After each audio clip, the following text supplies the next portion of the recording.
మరి ఏ విధంగా శ్రమ పడింది, మొత్తానికి చాలా కష్టపడి ఊపిరి వేయబట్టుకుని తన ప్రాణాన్ని కాపాడుకుంది. అది వెళ్ళిపోవడం చూసి మనోడు బర్రం జారొచ్చాడు, చెట్టు మీద జారొచ్చాడు. జారొచ్చి లే లే లే లే లే వెళ్ళిపోయింది లే, పాప బిగబట్టుకుని అంతే ఉంది, లేచింది.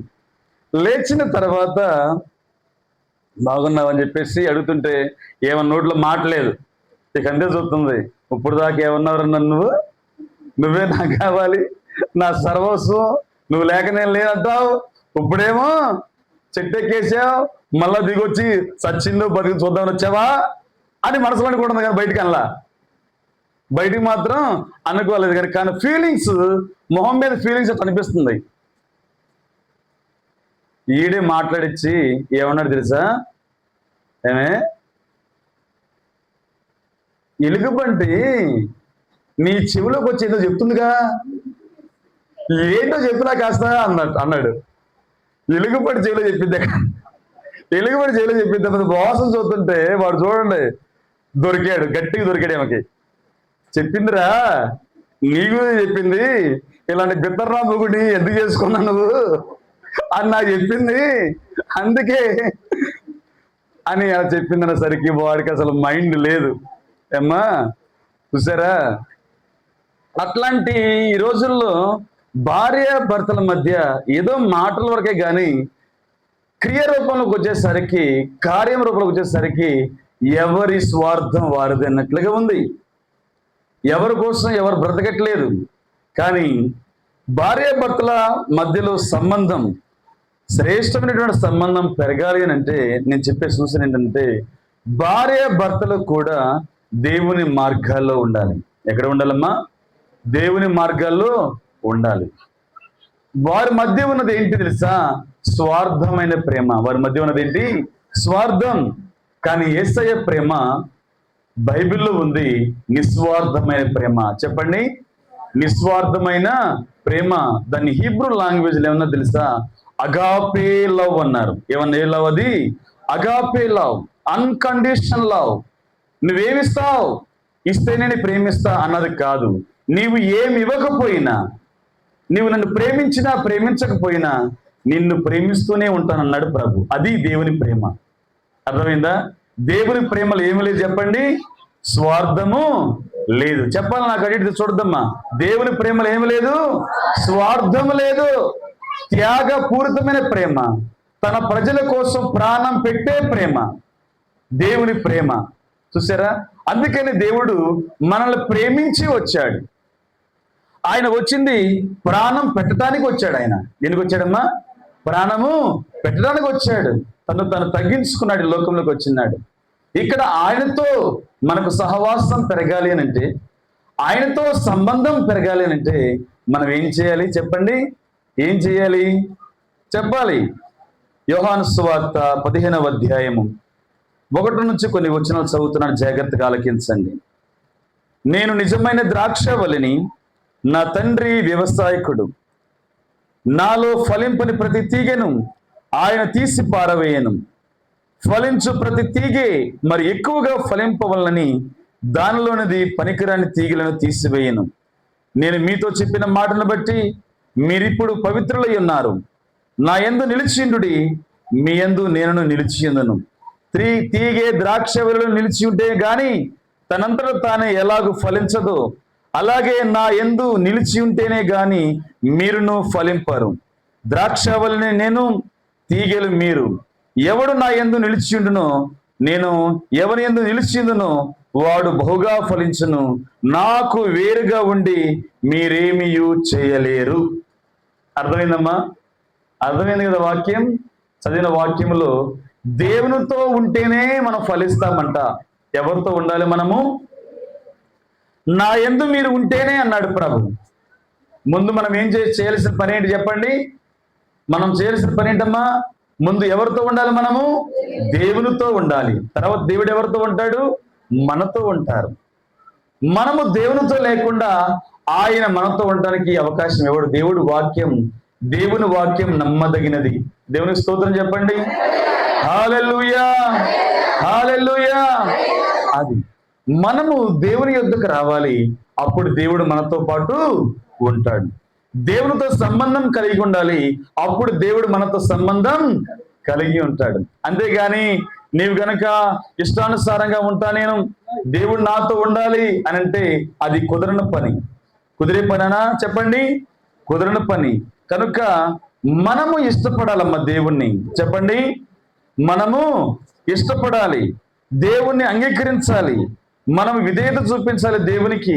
అప్పుడే దేవుడు కూడా మనలను ఎరిగి ఉంటాడు. అదే విషయం యోహాను సువార్త 14వ అధ్యాయం 23వ వచనంలో చెప్తున్న మాట జ్ఞాపకం చేసుకుందాం. యోహాను సువార్త 14:23లో, యేసు, ఒకడు నన్ను ప్రేమించిన ఎడల వాడు నా మాట గైకొనును, అప్పుడు నా తండ్రి వానిని ప్రేమించును, మేము వాని యొద్దకు వచ్చి వాని యొద్ద నివాసము చేతుము. చూడండి, ఒకడు, మా అందరు చూడండి, అందరూ నా వైపు చూడు, కొద్ది నిమిషాలు. పక్కన భూకంపం వచ్చినట్టు చూడొద్దు, వాక్యం మీదే కాన్సన్ట్రేషన్ చేయండి. ఒకడు నన్ను ప్రేమించిన ఎడల, ఎవరైతే దేవుణ్ణి ప్రేమిస్తారో దేవుడంట వారితో స్నేహం చేస్తారంట, దేవుడంట వారితో సహవాసం చేస్తాడంట, దేవుడంట వారితో పాటు నడుస్తాడంట, దేవుడంట వారితో తన సన్నిధిని నిలుపుతాడంట. చూడండి, దేవుణ్ణి ప్రేమించకుండా దేవుణ్ణి ప్రేమించకుండా దేవుని సన్నిధి నీతో పాటు ఎందుకు ఉండాలి? దేవా అని చెప్పేసి నువ్వు పిలవకుండా దేవుడు నీ యొద్దకు ఎందుకు రావాలి? అంతే కదా.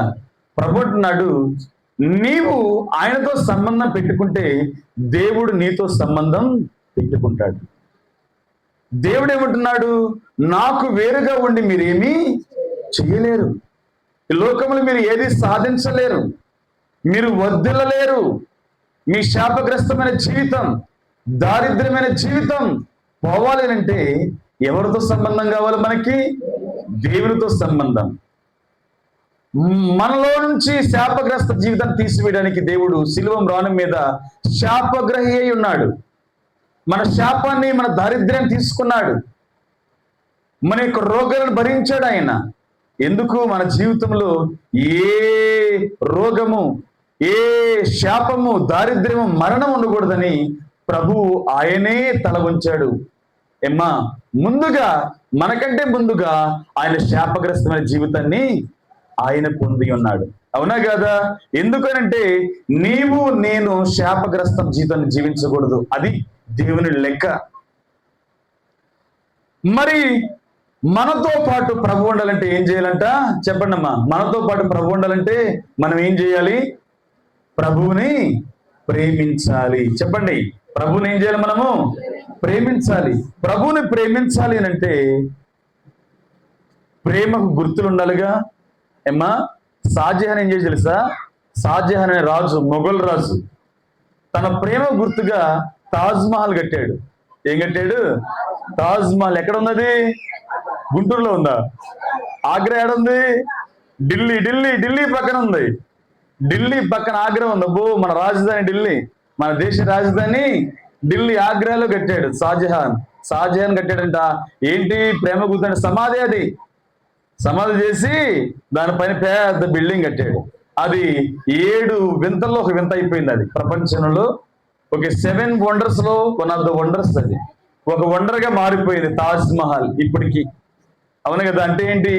ప్రేమకు గుర్తుగా ఏం చేశాడు చెప్పండి? తాజ్ మహల్ కడితే దేవుని మనం ప్రేమిస్తున్న ఎడల దాని గుర్తులు ఏం చూపిస్తున్నాం? మనం ఏం చూపిస్తున్నాం? తాజ్ మహల్ కట్టాడు కదా, తన ప్రేమను చూపించాడు. ఆ విధంగా తన ప్రేమను వ్యక్తపరిచాడు. మరి యేసు ప్రభువును మనం ప్రేమిస్తున్నాం అనంటే దానికి మనం గుర్తు ఏం చూపిస్తున్నాం? ఏమైనా చేస్తున్నామా? దేవునికి కోసం మనం ఏమైనా త్యాగం చేస్తున్నామా? చెప్పండి. ఏం త్యాగం చేయాలి మన ప్రభు కోసం? ఏం త్యాగం చేయవసరలా. నువ్వు సమయానుకూలంగా దేవుని సన్నిధికి వచ్చి ప్రార్థన చేస్తే చాలు. ఓకేనా? దేవుని కోసము ప్రార్థన చేస్తే చాలు.